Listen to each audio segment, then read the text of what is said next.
A 30-year-old girl walked into JPMorgan Chase and walked out with $175 million.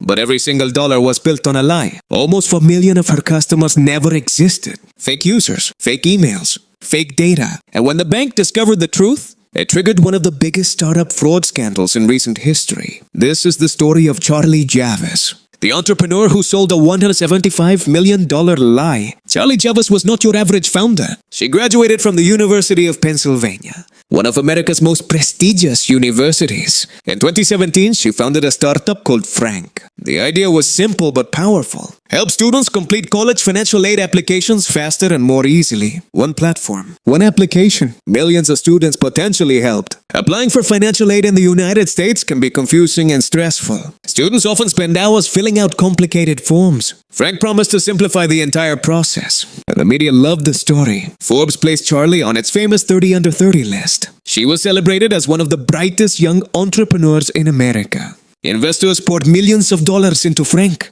Charlie became a regular speaker at business conferences.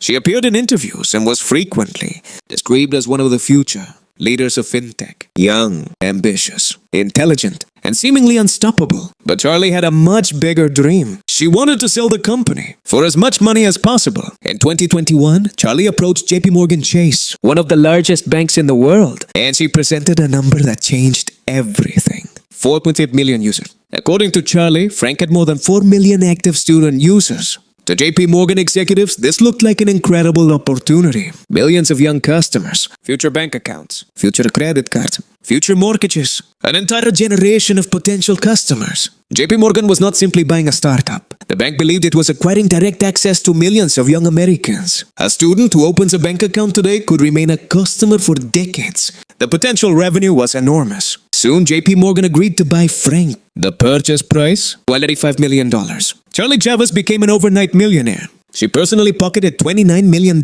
from the deal. The deal was finalized. Everyone celebrated. But here is something nobody knew at the time. The week before signing the deal, Charlie had secretly instructed her own engineer to fabricate millions of fake users. The engineer refused and told Charlie directly that it was illegal. Charlie's response? She said, and these were her alleged words, "We don't want to end up in orange jumpsuits." But she did not stop there. She went outside the company and hired a data science professor, paid him just $18,000 to generate nearly 4 million completely fake student profiles, fake names, fake email addresses, fake student data, all created by an algorithm, all allegedly presented to JPMorgan as real customers. According to prosecutors, JPMorgan's due diligence failed to detect the allegedly fabricated user data. But shortly after the acquisition, JPMorgan decided to do something simple. They sent marketing emails to Frank's users. Nobody inside JPMorgan was ready for what they were about to discover. More than 70% of those emails bounced back. Invalid email addresses, non-existent accounts, users who simply did not exist. The bank immediately launched an investigation. What investigators discovered was unbelievable. Frank did not have 4.25 million real users. The actual number was closer to just 300,000. A $175 million deal had allegedly been built on fabricated data. In December 2022, JPMorgan filed a lawsuit accusing Charlie Javice of fraud. Soon, federal authorities launched a criminal investigation. In April 2023, Charlie Javice was arrested. She was charged with securities fraud, wire fraud, bank fraud, and conspiracy. The entrepreneur, once celebrated as a rising star, was now fighting for her freedom. The case sent shockwaves throughout Silicon Valley and Wall Street. In February 2025, the trial began. For 6 weeks, prosecutors presented evidence alleging that Charlie had fabricated millions of fake users. Even the data science professor she had paid cooperated with investigators and testified against her in court. On March 28, 2025, the jury found Charlie Javice guilty on all 4 counts: securities fraud, wire fraud, bank fraud, and conspiracy. On September 29, 2025, Charlie Javice stood before the judge in a Manhattan federal court. She cried as she delivered her statement. She said she was haunted by what had happened. She asked for forgiveness from JPMorgan, from investors, and from the court. The judge said her words were moving, but that he could not give her the forgiveness she was asking for. He said, "I sentence people not because they are bad, but because they do bad things." Charlie Javice was later sentenced to 7 years in federal prison. She was ordered to pay $287 million in restitution to JPMorgan and forfeit another $22 million in personal earnings from the deal. Frank, the company she founded, was permanently shut down. The $175 million acquisition had turned into a complete disaster.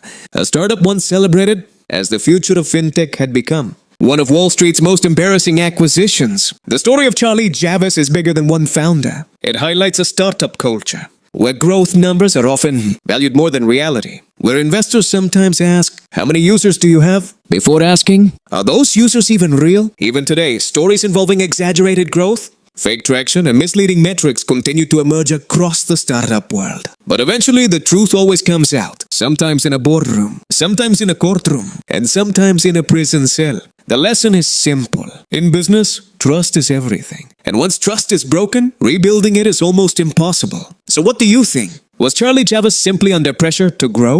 Or was this fraud from the very beginning? Let me know your thoughts in the comments below. And if you enjoy shocking business stories, startup failures, billion-dollar scandals, and the rise and fall of famous entrepreneurs, make sure to subscribe to Imperex Media. New videos every week. Thanks for watching, and I will see you in the next video.